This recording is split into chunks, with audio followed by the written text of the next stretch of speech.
competition time again, and here is a chance to win a brand new PS5. All you got to do is subscribe to On Track GP on YouTube. Also follow us on Instagram at OnTrackGP. Make sure you like the competition post, it's pinned on Instagram as well. You can win yourself this right now. What are you waiting for?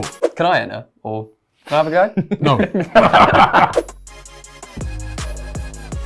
You know, there was a driver in Formula 2 I was helping there last year, Jem Bollock-Bassi, and he ended up crashing in practice.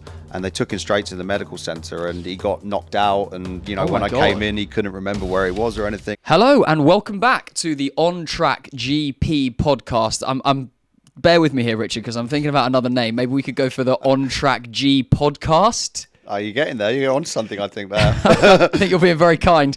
Richard, thank you very much for joining us. Pleasure, race day yesterday.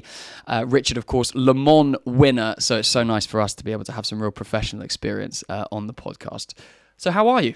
Not bad at all, not bad at all. I had a good weekend, enjoyed a good race. It's actually a really exciting race, to be honest, if you discount Verstappen clearing off into the distance again, but the rest of it was mega. Yeah, proper. And I love the circuit, the Canada GP circuit. It always throws up some interesting results, which we have had yesterday, and of course the Wall of Champions, which everybody managed to stay out of. I think it was Gasly got the closest. They had that special camera where they measured it, right? He got 11 centimetres. I mean, that's a good effort, you know? That's tight, isn't it? Yeah. Have you ever done the Wall of Champions? I've never driven Canada, unfortunately. Oh, okay. It's one track I really want to drive because it's a semi-permanent circuit. It's actually in a park on a man-made island. So no, I'd love to drive it, but unfortunately only Formula 1 races there at the minute. So. Well, look, let's run through the Formula 1 grid from yesterday. As you said, to start with, Verstappen. Yeah, just a class act. I mean, not only the races, qualifying as well in such difficult conditions.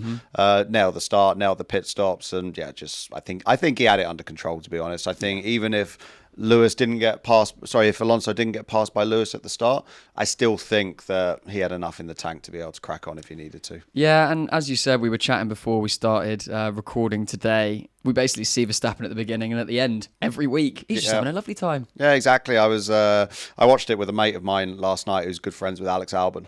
And we said this is the Albon Grand Prix, you know, 85% of the footage was on Alex, and all we saw of Max was the start, the pit stop, and the finish. Well, we're going to get to Albon in a second because that is unbelievable, but let's go through the next couple of guys. It was fun to see Alonso and Hamilton battling again, right? After the year, rolling back the years. I love that. Yeah, it was great. Did you see Lewis's little joke after the race about he got Alonso off the start because Alonso's reactions aren't as fast as they used to be because he's a bit older now. I love that. Do you know what I mean? It's so nice to see the old boys still at it. We had a little bit of a conversation yesterday. Formula 1 is one of the sports where you can continue to get better with your age. It's not somewhere like football where you see them start to generally, unless they're a freak like Ronaldo or something, start to drop off at about 33, 34. But Alonso's 42 and he's having an incredible season. I mean, the thing is with driving a racing car is compared to something like football or rugby, say, is you don't have much pressure going through your joints, so you don't get the muscle pains or lose that little bit of running speed, which is what happens with footballers. You know, Formula 1 and racing cars as a whole, the only thing that's going to slow you down is as your reactions deplete. And so, to be honest, as long as you keep yourself fit enough, you could keep going for a long time. I mean, I don't know, Alonso's 42, but he seems to be just as good as he used to be. I mean, who wouldn't take him? Exactly. What team would not take a 42, 3, 4-year-old Fernando Alonso at the rate that he's performing? And you can't see any stop to it. He just keeps going. I mean, he reminds me almost of, as you say, a Ronaldo or Ibrahimovic, someone like that, you know. Yeah, completely.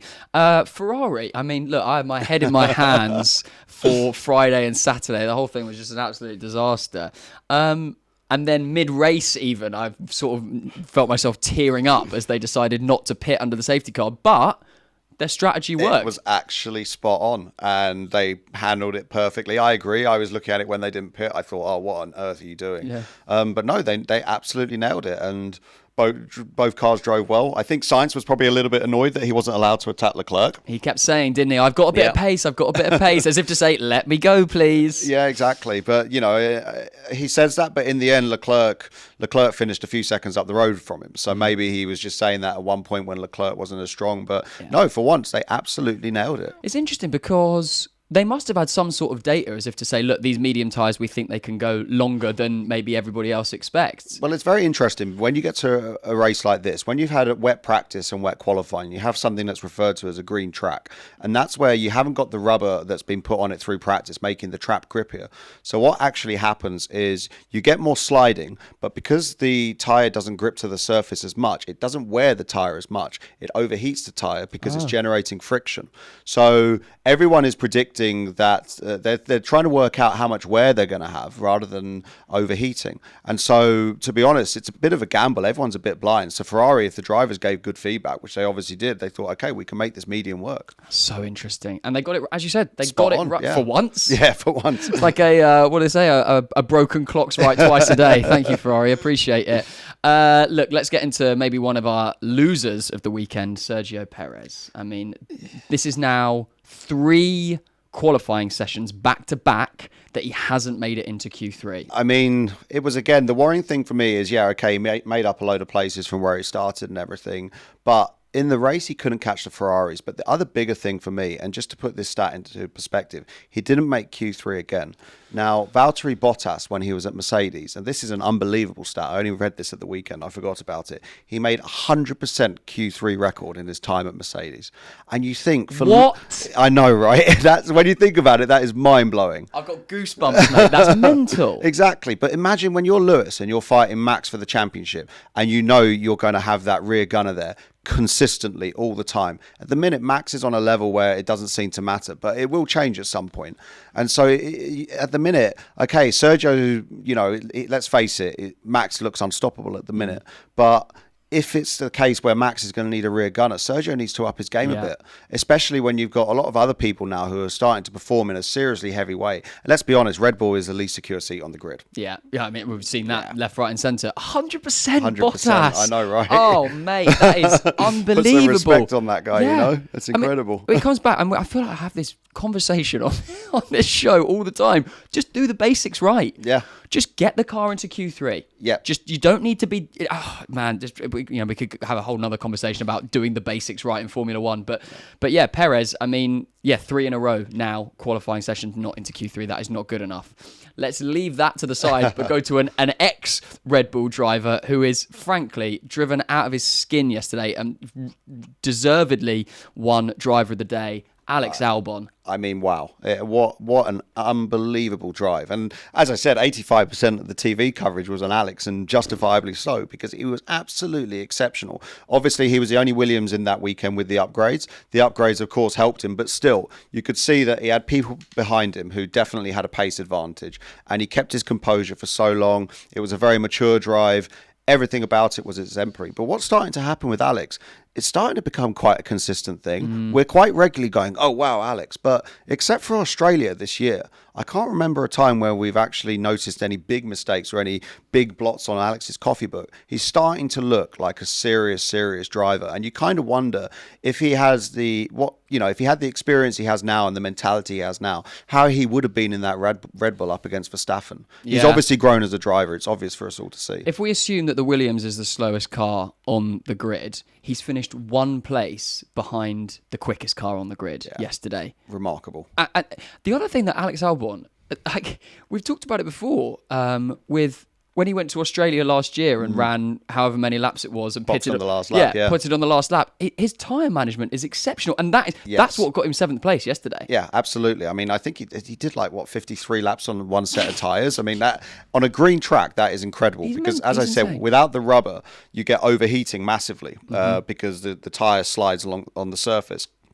So for him to be able to control that and then not make any mistakes on a track as hard as Canada with the cavalry, the whole army of Formula One drivers behind him, 10 out of 10. Absolutely stunning. Oh, it's genuinely. And qualifying was excellent as well. Got into Q3. Exactly. In Williams. Yeah, whole weekend he was exemplary. Stunning weekend. Unfortunately, if we go to his teammate, Logan Sargent, it's just not right for him at the moment, is it? It's not, and to be honest, I feel a bit gutted because obviously the retirement wasn't down to him, and it might be good for him in a way. Now we've got 2 weeks off, and he's seen obviously Alex's was the only car with the upgrade, and he's seen how good the car can be. So to be honest, if I was Logan, I'd be going into Austria and I'd be like, oh, okay, I've seen that this package can work now. It's definitely a stepped improvement. So, and obviously the race wasn't his fault. So I think there's a little bit of light at the end of the tunnel for him. Yeah, moving down the grid, we had Ocon in 8th, Stroll 9th, who's not doing anywhere near as good a job as Fernando Alonso is. I feel like Fernando Alonso is outperforming the car and Lance Stroll is underperforming the car. I think the car actually probably sits somewhere in the middle of where their general results are. Would you agree with that? You're completely spot on. And you saw how on the limit Alonso was every single lap yesterday. We all saw when he hit the wall how how strong those cars are for nothing to happen after he hit that. Yeah, he was a lucky boy. Let's buzz through the next guys. Bottas scraping in for the last point. A big point for Alfa Romeo, to be fair. They needed that. Tough day for McLaren. They were started both within the points, but finished 11th and 13th. Piastri 11th and Norris 13th. You know what I would say, though? One thing which is quite interesting from the McLaren side is there's been quite a clear divide between the two drivers at the start of the season. You're starting to see now these last couple of races, Oscar's starting to show the talent that he proved in the junior categories. He's starting to close the gap up to Lando. I mean, yesterday, those two were pretty much equal with each other. There was a period in the middle of the race where Lando was a bit faster. But Oscar's starting to show now and starting to get used to it, shall we say. The rookie phase is going away. And he'll be happy that he's got a point in the head-to-head battle there against Exactly. Norris, finishing 11th with Norris in 13th. And we all know how highly rated Norris is as well. Exactly. One last thing I want to have, or maybe two more things, but one thing I definitely wanted to talk to you about, particularly because you're a professional driver, and I imagine you've had a similar situation to this. We saw in qualifying a lot of people getting very frustrated at Carlos Sainz, Pierre Gasly, because essentially Pierre Gasly's weekend was ruined by Carlos Sainz. Now, Carlos Sainz gets a penalty, 3-place grid penalty. I mean, to be honest, I think he was lucky that it was only 3 places. It could have been a lot harsher. But ultimately, that doesn't help Pierre Gasly in any way whatsoever. But it's difficult because we can't guess what time he would have given. So, I mean, have you been in that situation? That must be so difficult. It's incredibly difficult. And the problem is with Formula One cars is because of the battery energy. They have to recharge the battery to maximum because they need to use the whole battery over a lap. So they can't actually do it consistently like they do in the race. And that's why you see everybody going so slow. And I tell you now, from first-hand experience, the mirrors on these cars are terrible. You can only see the smallest little bit. And when something is doing 300 plus kilometers an hour, they come into your mirrors really, really, really fast. However, we have on the cars, you have GPS, you have a very good radio system with repeaters all around the track, so you can hear the radio perfectly everywhere. You know exactly who's coming in and where they're coming. And he could have moved over. To be in the position he was in, he was only thinking about his own lap. In fairness, he was probably thinking to himself, you know what? Even if I get done for impeding, if I get this lap and then get into Q3, then all of a sudden I can then end up being, I don't know, P2, 3, 4. Those, even if I get a 3-place penalty, which is the standard penalty for impeding, it will still be better than not getting into Q3. So it's almost understandably selfish. Yes, in a way. I mean, we're racing drivers. As soon as we put those helmets on, we're the most selfish people on the planet. Yeah, I just felt really sorry for Gasly because I thought he was going to do something. He could have done something good this weekend. Absolutely, he 100% would have been in Q3. Race pace is pretty decent, but once you're in that midfield train and everybo's a similar speed, it's very hard to do anything. Yeah, last guy to talk about today will be Nico Hulkenberg, who's qualified second, perfect timing, got shunted back down to start in 5th, but ultimately finishes the race in 15th. Yeah, I mean, firstly, Haas just didn't have the race pace. We saw with Magnussen how he was holding everybody up pretty much, and it was everybody was in the train behind him, and then once they cleared him, they just all checked out. But Hulkenberg was unlucky, along with a couple of others. De Vries being another that.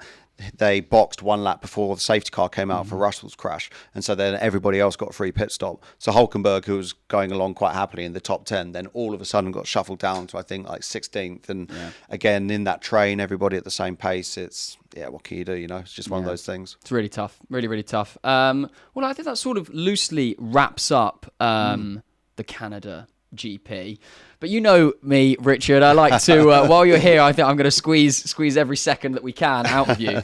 And I thought today, last time I was with you, we built the ultimate driver for braking, defending, driving in the wet, that kind of thing. And today, I think it'd be really interesting to talk about the different tracks that we have on the circuit. And rather than just talking about them, I've made it into a game. Of course I have. You know I love a game.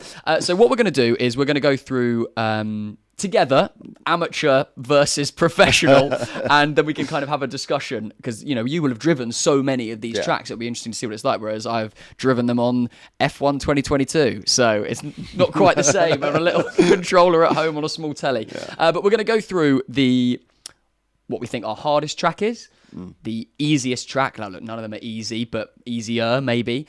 The track that you'd be most scared to drive on, the track that we think is the most fun, one track that we would bring back onto the calendar, and the last one, what we would replace that with, what track would we bin off and never have driven on F1 again. So I'm just throwing this at you now, so let's do it. I'm going to go first. The track I think would be hardest to drive for me would be Suzuka, with those S-bends and the famous 130R corner that's like flat out like 190. The track just looks so difficult. It's incredible. I've been fortunate enough. A lot of my junior career was done in Japan, so I've done thousands of laps at Suzuka in all types of cars and conditions. Nice. And I've in terms of it's extremely intimidating. And the thing is with Suzuka is it's massively high speed, and the walls are all incredibly close, and so when it goes wrong there, it goes very wrong. I've been on the end of that. A very good buddy of mine at the minute is coming out of hospital because he had a crash there a couple of weeks ago. Oh my god, is he okay? A guy called Sugio Matsuda. I won my first World Endurance Championship race with him. He was okay, but he just a few injuries. They need to check him over, so get well soon, Sugio. Hope you're all good. God bless him. But no, apart from that, it's a proper challenge, and the driver really can make a difference there, because it really is the amount of commitment and the precision, putting the needle through the haystack. So yeah, hardest. I'm pretty on board with that. Suzuka. You're going for Suzuka too? I think I'm going for Suzuka. Yeah. Whoa, here we go. All right, we're together on one, which is fun. Look, now the next one is we're just setting ourselves up for hate, really. But let's talk about what we think maybe would be the easiest track. Maybe let's say currently on the F1 grid to drive. I've gone for the Austrian Grand Prix because I think, well, there's only 10 turns, essentially. So there's less of that to be worrying about. It's not incredibly quick. And with it not being a street circuit, if you go wide or run wide, you're not just sticking it straight into a wall. So I would say the Austrian. What about you? I'm actually going to be on board with that as well. I'm going to go Austria. But because you're right. And I've driven Austria loads of times, and it is a very easy circuit because obviously there's not that many corners. You have got the runoff, but there's also something which makes it a bit difficult, is because it is such a short lap and it's relatively simple. All the drivers are incredibly close there.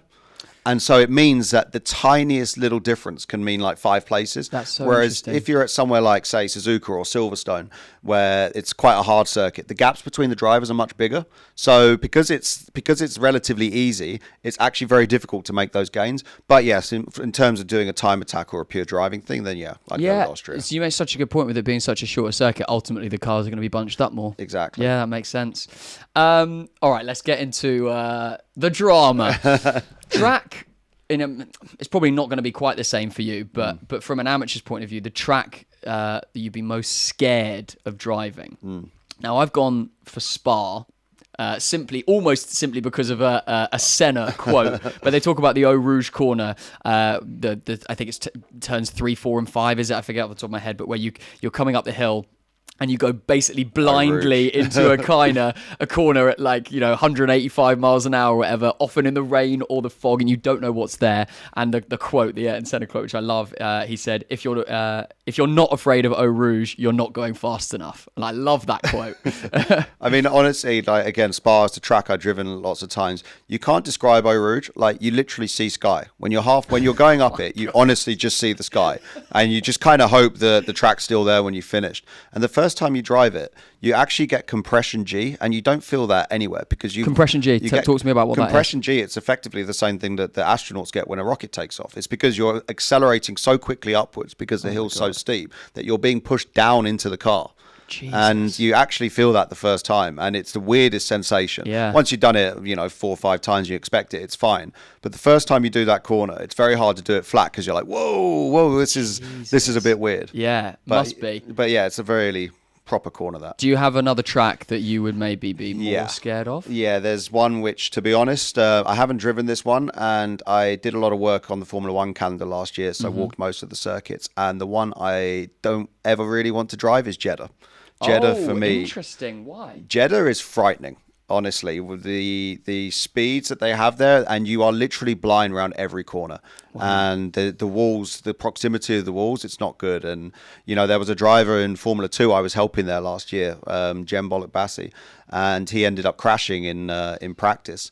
And they took him straight to the medical center, and he got knocked out. And when I came in, he couldn't remember where he was or anything. I went into the medical center, then I went to the hospital with him, and I just thought to myself after that, I thought, I'm not interested in driving this place. Yeah, I mean, that would shake you up, wouldn't it? God, wow. Okay, yeah. I mean, it is so tight. Yeah. So tight. And did you say so quick around there? Massively high speed. Yeah, good pick. Good pick. I've actually put most fun as Jeddah, but actually now I'm most scared. I'll swap them around.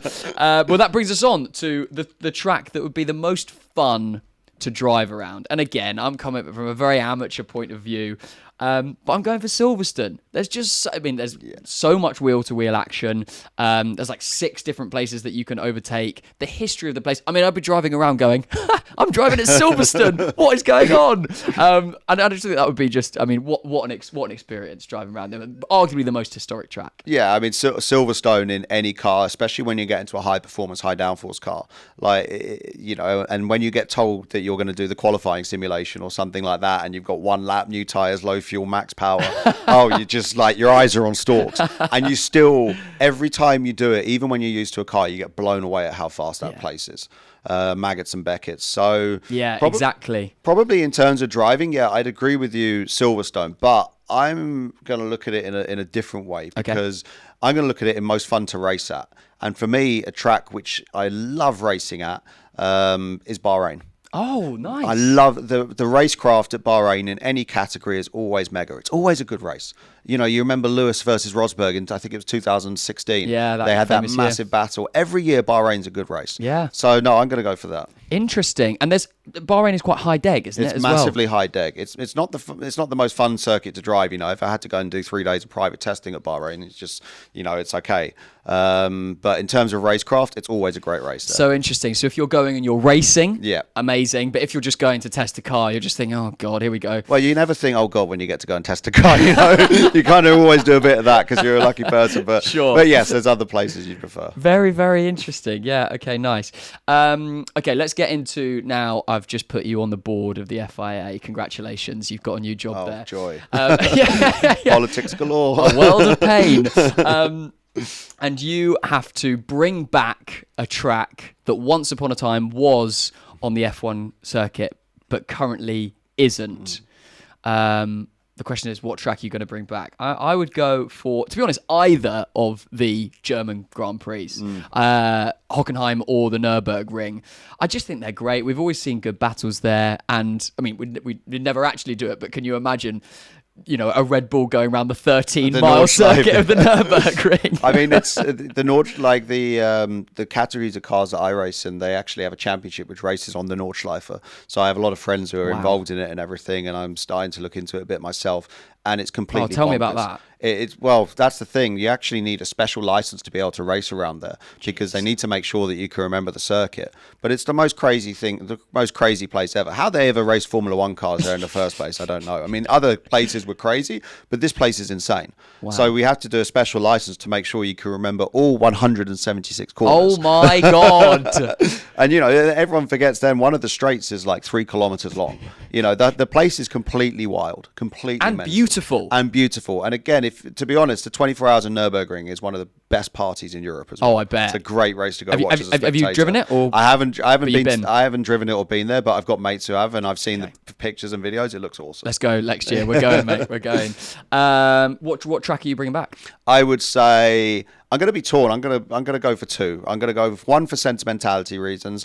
I like Shanghai. I spent a lot of my life in the Far East, and I lived in China for 3 years before COVID. So my de facto local circuit. Nice. But another one which I drove at the beginning of this year and was always great racing, Istanbul. And Yes. Istanbul was realistic to return as well. There's discussions about it every year, and I think we are going to see it come back. But it was just every year was a great race. Yeah, correct. Every year. Yeah, I mean, yeah, you remember the Vettel Weber crashes in 2011, but then of course when they had the race there in 2020 and Lance Stroll, I think he either qualified pole or second, and it was the wet drying race. Lewis put on a masterclass. Yeah. Excellent circuit. Yeah, very, very, very good picks. But because you're on the board at the FIA, you Yeah, exactly. and you'll be sat next year probably for something.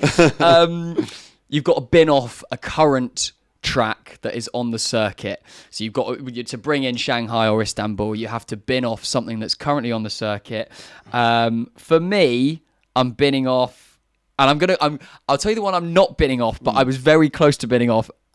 And we would have got a lot of hate if I had, is Monaco. I'm keeping Monaco. Keep your hat on. I'm keeping Monaco simply for historic reasons. The Saturday of Monaco is always brilliant. Yeah. The Sunday of Monaco is almost always a snooze fest. Yeah. I mean, it's basically there out of historic reasons. Not the cars are too big and the track is too small at this point. If they made smaller cars, it might be more interesting or whatever. What are your views generally on Monaco? I think the thing is with Monaco is again, the history is nice and it's also a really good event. I've said this in one of the podcasts before that it's probably one of my favorite Grand Prix to go to as a spectator. But you're right. Like I was there last year, and I was in the pit lane watching the F1 because you can watch the swimming pool section from the back there. Oh wow! And they're just too big. Like you look at the size of the cars and the size of the track, and you just think, how on earth can they do anything? Yeah. I mean, honestly, if they made Monaco literally twice as big as they just blew it up, I think it would be mega. Yeah. I think it would be a great track then. Yeah. But you have to keep it there for the sentimentality. You know, we're spoiled with 23 races. I can put up with one snooze fest for those sentimental reasons. Yeah, I agree. If we were down to sort of 12 races a year or something, I'd be Yeah. disappointed with a Monaco. But no, we're keeping Monaco. So don't come at me. The one I am binning off, though, with no shame whatsoever, is Miami. I just, particularly this year, look, it had 60 overtakes. At the time, it was the highest overtaking race up until that point of the year. But it was still essentially quite dull. And I think that kind of showed that as F1 fans, we don't necessarily want overtaking. We want good quality driving. Exactly. Like yesterday, between that battle between Alonso and Hamilton at Canada, they didn't overtake each other a huge amount, but they were battling, they were fighting, they were driving. And for me, Miami just didn't have enough of that. Max, it was so easy from 9th to 1st. I mean, here we go. Is he overtaking somebody? Yep, no problem. Oh, okay, good. This is fun. And the way that Canada's set up, and it's basically, and we've got Vegas coming in this year, and I think Vegas is just going to be a much better Miami. See you later, Miami. You're in the bin. Yeah, I to be honest, I'm kind of agreeing with that, but I've also the other one I'd like to see go, to be honest, is Jeddah. I'm not a fan of Jeddah. Wow. I think it's the track's great and everything, but I didn't like going to the event, and I think that the circuit is. I just don't think it's a really great circuit. To be perfectly honest with you, I think it's a challenge. There's no question about that. But I think they basically tried to make a man-made version of Baku because Baku was so good when it came in. And the thing is, it's a lot like with Macau, the Formula 3 World Championship street circuit. It's when these tracks have a natural topography and they're born naturally, they make a lot more sense in the way the roads go. When you try and man-make them, there's always things there which don't really work correctly. So, yeah, I'd get rid of Jeddah. Yeah, I mean, and that buys into what you're saying about that's the track that's sort of the scariest to drive. You have a mate who's just injured himself. I mean, it kind of it buys into each other. Look, let's just run through your set of choices that we've gone. So the hardest track, we both agreed, Suzuka, those S-bends. Yeah. But a great, hard, but great. Fantastic circuit. Love it. Absolutely brilliant. Easiest, we both agreed, I think, again, and went for Austria. The track that you were sort of most scared of driving, we just talked about, is Jeddah. And I said, what did I say? Spa with the Eau Rouge. Yeah. Oh, God, yeah. I stand by that. The idea of going 190 miles an hour. You were saying like you were in a rocket ship, essentially going up. Yeah. Not for me, thank you. I'll do it on my Xbox. The most fun, you've gone for Bahrain. And I actually love that with the height, particularly under racing conditions. Yeah, just the racing conditions. It's just awesome. I've gone for Silverstone just because, it's Silverstone. You are bringing back Shanghai or Istanbul. If you had to pick between Shanghai or Istanbul, you can only pick one. Which one are you bringing back? Istanbul. Nice. Istanbul, definitely. Yeah. Shanghai is more emotional connection. Yeah, it's more emotional connection, but Istanbul is a guaranteed good race every year. It is. Yeah. Love that. And I was bringing back either of the Germans, but probably the cut down version of the Nürburgring I would go for. And you're binning off Jeddah, and I'm binning off Miami. And if we have to bin off another one, then Monaco's gone as well. Richard, brilliant. Thank you so much for your time today, mate. As I said, I'm very, very keen to do an episode with you because from a personal point of view, what I'm so fascinated about is the idea of how at 8 years old you go, this is going to be my life's work, and I have to commit to it at 8 years old, because you come much later. It's almost it's like everything. Everybody always whenever you see like these jobs, like be it a footballer, be it a racing driver, everybody only looks at the outside of it, but the actual stuff that goes into it, it's quite an interesting story. Yeah, mate. Well, look, we need to do a whole episode on that because it's just going to be absolutely fascinating how you become a professional driver. You think how many people in the world would love to be an F1 driver, professional driver, Le Mans driver, IndyCar, however it is. You know, there's probably 100 top drivers in the world, 150 driving at the top level. If that, to be perfectly honest. It's tiny. Yeah. And there's millions that want to do it, and I want to know, Richard, how do you do it, mate? How have you done that? Brilliant, thanks, Richard. Well, look, for now, that is this episode of the On Track GP podcast wrapped up. Now, don't forget, I know it's been going on for a while, but we have still got, it's heavy, the PS5. There's definitely one in there. That's the most exercise I've done today. We have still got the PS5. You can head over to our Instagram to check out all the details of how you can win that. We're going to be closing that very, very shortly. But for now, please smash up the like, subscribe, and we will see you for the next episode. Thanks very much. Thank you. Competition time again, and here is a chance to win a brand new PS5. All you got to do is subscribe to On Track GP on YouTube. Also follow us on Instagram at OnTrackGP. Make sure you like the competition post. It's pinned on Instagram as well. You can win yourself this right now. What are you waiting for? Can I enter? Or can I have a go? No.